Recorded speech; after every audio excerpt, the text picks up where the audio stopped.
Hi everyone, a blessed day to all of you. I'm praying that all of you are doing well and safe with your loved ones. So, the topic of this presentation is about Leopold's maneuver. Okay, so let us define Leopold's maneuver. So, these are a common and systematic way to determine the position of a fetus inside the woman's uterus. They are named after the gynecologist Christian Gerard Leopold.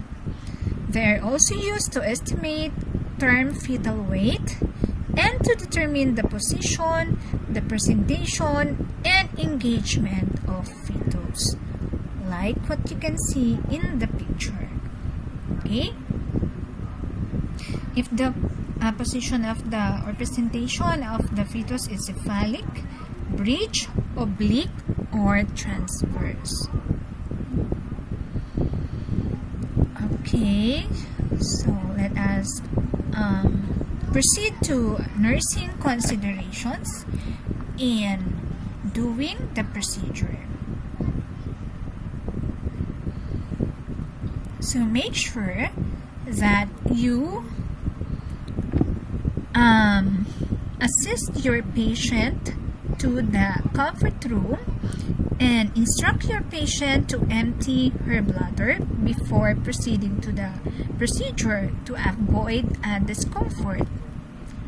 Okay, and then make sure you place the client or you assist the client to lie on her back with her feet flat on the bed and her knees bent so that the abdomen is relaxed. Then, warm your hands before proceeding or touching your client to avoid contraction of the abdominal muscles. Then, use gentle but firm stroke. Alright, so let us define pregnancy because you know that you will be dealing with pregnant women. So when we say pregnancy, it is defined as approximately 9 calendar months or 266 days from conception, and it is divided into 3 trimesters. So let us be familiar with the following terminologies. Okay, gestation refers to a condition of having a developing fetus. Embryo, from implantation 8 to 10 days after fertilization to 5 to 8 weeks. Fetus refers to a human conceptus from 5 to 8 weeks until term. And another term here is viability, capability of living, or usually accepted as 20 weeks, although survival is very rare. But you have to take note, viability is 20 weeks, alright? Gravida, a woman who is or has been pregnant regardless of pregnancy outcome. So meaning, buntis siya whether naipanganak niyang buhay or not. So that is gravida. Newly gravida refers to a woman who has never been pregnant. Primigravida refers to a woman who is pregnant for the first time. And another term here is multigravida. It refers to a woman who has been pregnant more than once. Para or parity. It refers to the past pregnancies that have reached viability. So, letter P yan, mamaya. So, ibig sabihin, ika-count lang natin yung parity kung nag-reach siya ng viability. And sinabi natin that viability is 20 weeks. Okay, here, we have here an example of how you will do the OB scoring. Here, a woman who has been pregnant for the first time is primigravida. So, first time. So, what would be the score of this woman? So, ilalagay po natin, gravida 1, parity 0. Why parity is 0? Because pregnant pa lang ang sinasabi natin here, hindi pa natin sinabi na nanganak na si patient at umabot ba siya ng viability. Diba? Yung parity dapat at least na viable siya, viable pregnancy. Meaning, umabot ng 20 weeks. So, here is another example, no?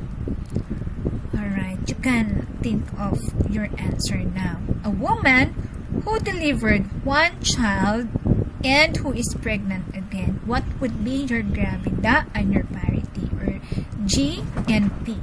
I'll give you 10 seconds.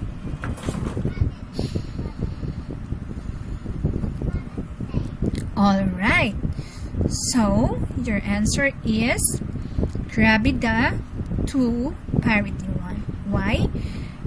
Nag-delivered na siya ng one child at buntis siya ngayon. So that is your gravida, di ba? Gravida, basta buntis siya.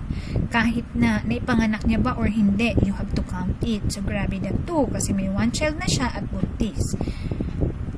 Bakit 1 lang? Kasi isa pa lang yung not-delivered niya. So pregnant pa lang siya. So pag nailabas niya na yun, magiging gravida 2. P2 to kung hindi siya buntis. Alright, here's another example again. A woman with 2 pregnancies ending in abortions and no viable children. What would be your gravida and parity score? Okay, I'll give you another 5 or 10 seconds.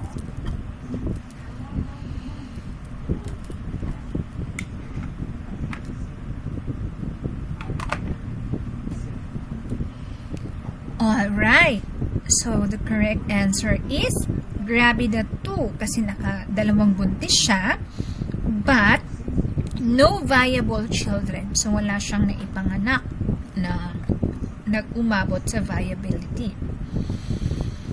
Then, here is another one. Alright. A woman who is not pregnant, so hindi na siya nag-pregnant, but had a twin pregnancy, resulting in 2 live births. So, what would be your OB score? So, I'll give you again another 10 seconds.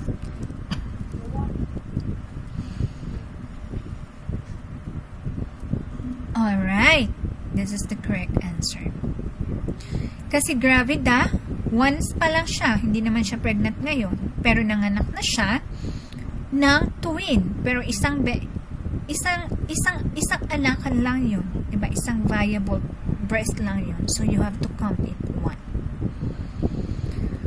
Alright, so let us move to OB history, or your TPAL. It is summarized by 4 digits. Example 5025 TPAL. Alright, the first letter here is T, or refer to your full term. So at least umabot ng 37 weeks or more. Then preterm, kung 20 to less than 37 weeks or 36 weeks, diba? Hanggang 36 weeks. Then A, or your abortion, elective or spontaneous loss or miscarriage of a pregnancy before the period of viability. So what is the period of viability again? Ilang weeks? Alright. And the last one is leaving. So nakikita nyo po ito sa mga forms sa hospital, sa mga assessment, so TPAL. So leaving. Okay, buhay po. Kaya ito yung score. So ibig sabihin nito, 5 na full term, wala siyang preterm, nagkaroon siya ng 2 abortion. Okay? Tapos, meron siyang 5 na leaving. Okay. So, let us proceed to the determinants of estimated date of confinement. So we have here to determine an ibig sabihin na estimated date of confinement, kung kailan natin possible mga si patient or madala si patient sa hospital. Okay? So you can use fundal height or ultrasound or Nagel's rule, and this is the correct spelling of Nagel's rule, and the OB will. So here, how will you do the fundal height? This is part of your Leopold's maneuver checklist. So it refers to uterine size at approximately 20 to 36 to weight. Okay. So the height of the uterine fundus is an indicator of gestational age, height in 1 cm per week, and usually correlates roughly with gestational age in weeks. For example, when you measure the abdomen or the fundal or the fundus of the patient, so ang nakuha mo is 24 cm, that would indicate a gestational age of 24. So here sa picture, so if you will be using your tape measure, so mag-measure mo yan. So this is how it looks like kapag yung 30 weeks, no, nasa gitna siya. At 35 weeks, yes, medyo umabot na siya dito, malapit na sa xiphoid process. At 38 weeks, pababa na rin siya ulit. Okay, here is another illustration of your fundal height, no? So the gross estimate of ADC, or estimated date of confinement, is, for example, if above symphysis pubis, so this is the symphysis pubis, above the symphysis pubis, the estimated age of gestation would be at 12 to 14 weeks. And if at the level of umbilicus, umbilicus, that would probably nasa 20 weeks age of gestation. Then according to McDonald's rule, you can add 1 cm, or by 1 cm, no, not add 1 cm, meaning 1 week. Yan, 1 cm per week. So until 36 weeks, no, EOG. Usually, pag nasa 36 weeks, the fundal height is here at the xiphoid process.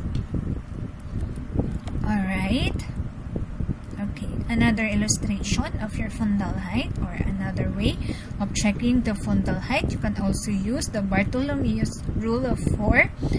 Okay, pwede 3 months. Yung 3 months above symphysis pubis yan. So it's the same sa kanina, no? That is 12 weeks.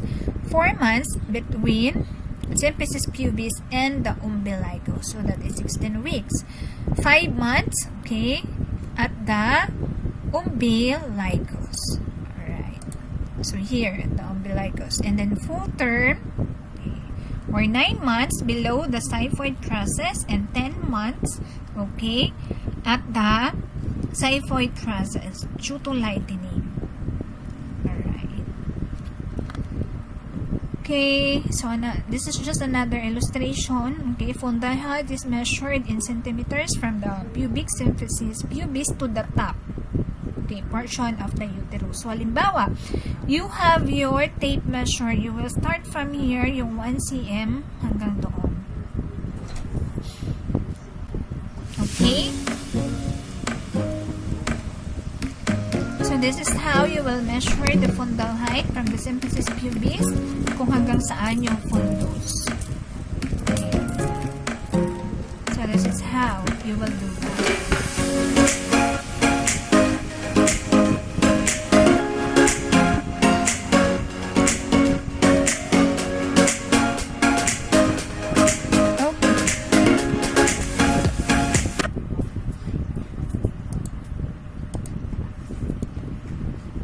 Okay, so let us proceed to ultrasound, another way of estimating the EDC. So by estimating fetal age from the head circumference, so your ultrasound is usually ordered by the doctor or the OB. Alright. Another one, so Nagel's rule. So may E pa po ito dito. Kindly correct it.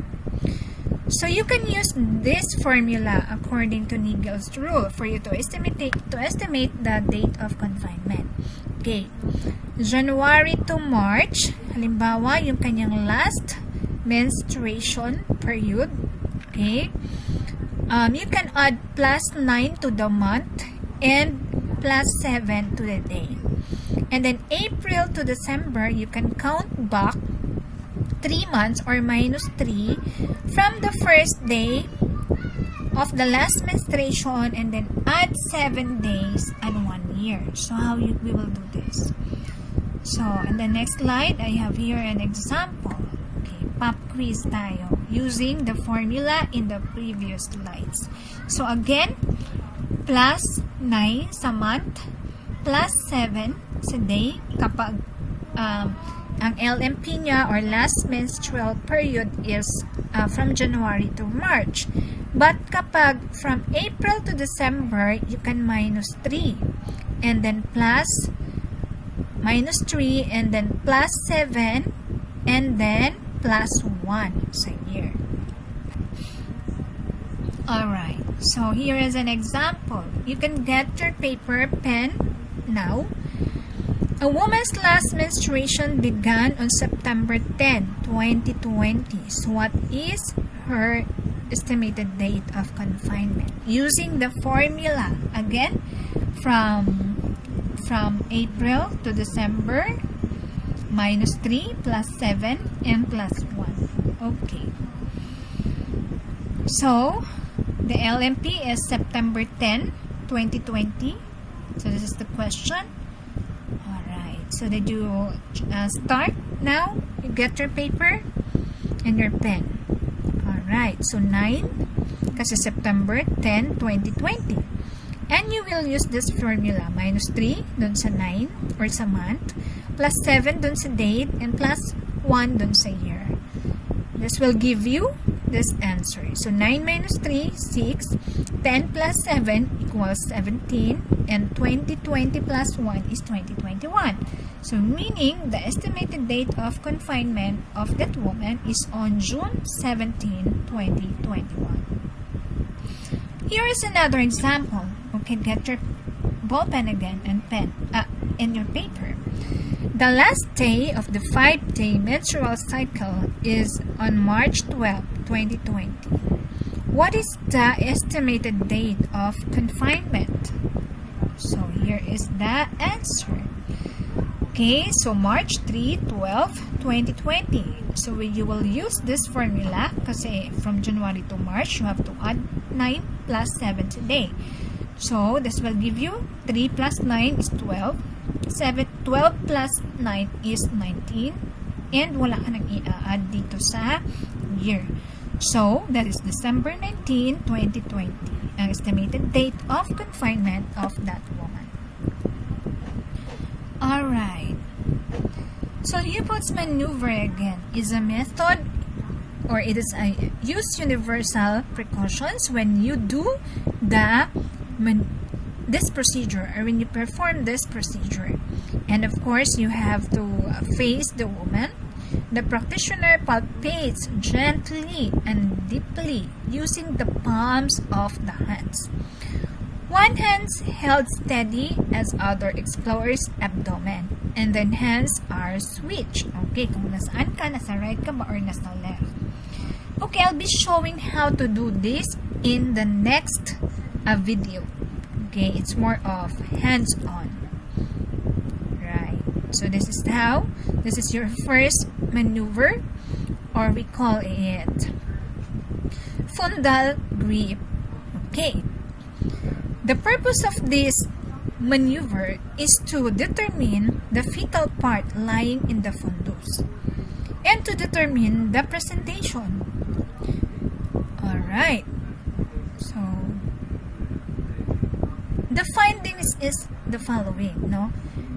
Upon palpation or upon doing the procedure, you have to observe the following. The head is more firm, hard, and round that moves independently of the body.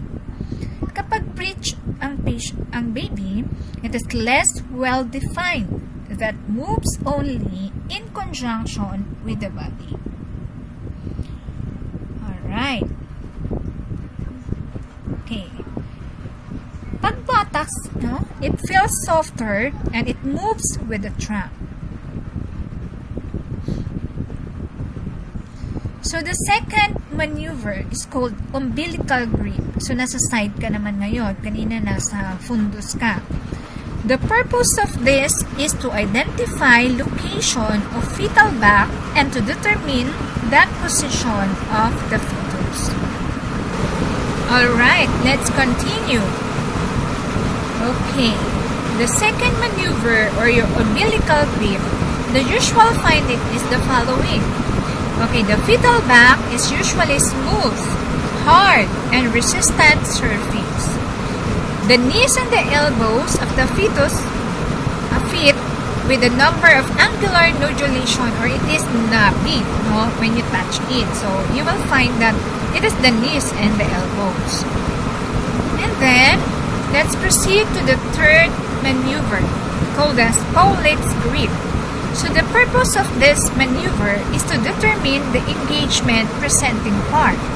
So as you can see in the picture, this is how you will do it. Between your thumb and your index finger. Right? So the presenting part is engaged if it is not movable anymore. It is not yet engaged if it is still movable.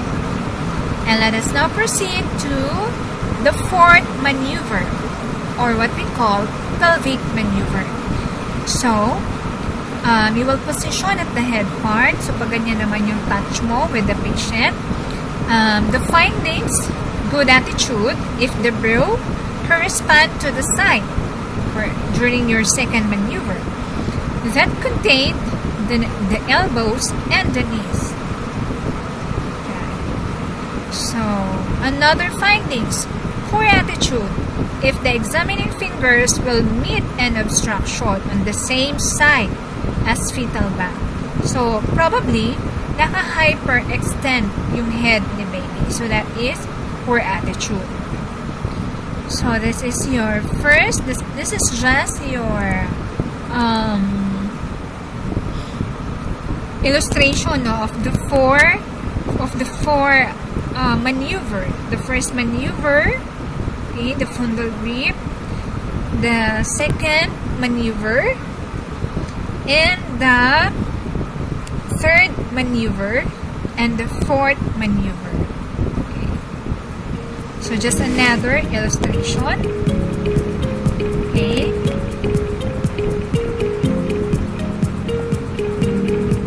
Alright.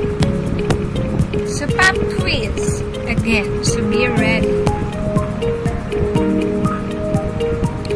Which of the following level of fundal heights indicates less than 12 weeks gestation when the date of the last menstrual period is unknown? Okay, wala kang menstrual period. So you cannot use the Nagel's rule, the +9 and +7. But you can use the other the McDonald's rule, diba? Okay. So what would be your answer? Nasa 12. Alright, the correct answer is, yes, very good. The uterus is in the pelvis, or just above the symphysis pubis. Alright, let us now proceed to the steps of the procedure.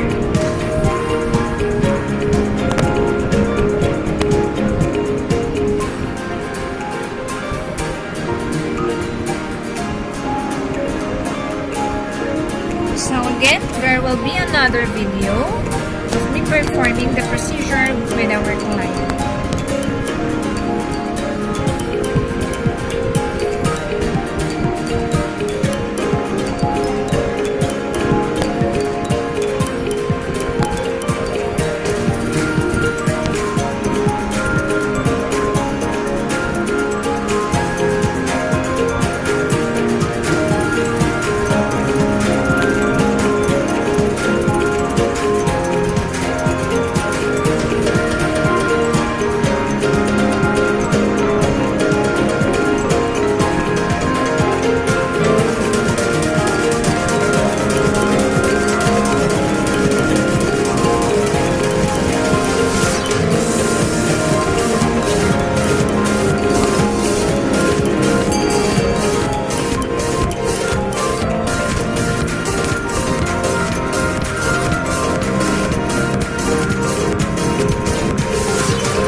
this is the end of my presentation. Thank you everyone for your attention, and God bless everyone.